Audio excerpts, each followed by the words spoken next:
Welcome to the Learning Pines YouTube. We hope this video helps. In this video, I will explain how to play Gotenks Dragon Ball FighterZ, updated. Start by learning Gotenks' core buttons and how to control space with his neutral lights and Kai blasts. Drill his special move properties so you can confirm into supers reliably and avoid unsafe enders. Practice air dashes and high-low mix-ups to pressure opponents and convert hits into big damage while staying mobile and unpredictable. Work on a handful of reliable combos that fit Gotenks' kit and your team. Start with simple light to medium confirms, then add special moves that let you maintain momentum with assists. Learn 1 to 2 reliable corner routes plus a mid-screen reset so you can adapt on the fly.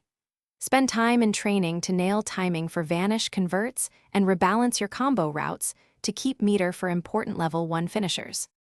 Adopt a flexible game plan that leverages Gotenks' strengths without overcommitting.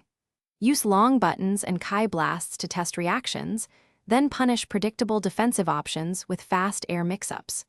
If an opponent respects your offense, shift to resets and tag extensions to build damage and meter.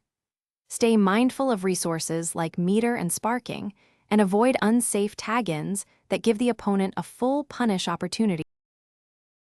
Thanks for watching. Consider subscribing if we helped you.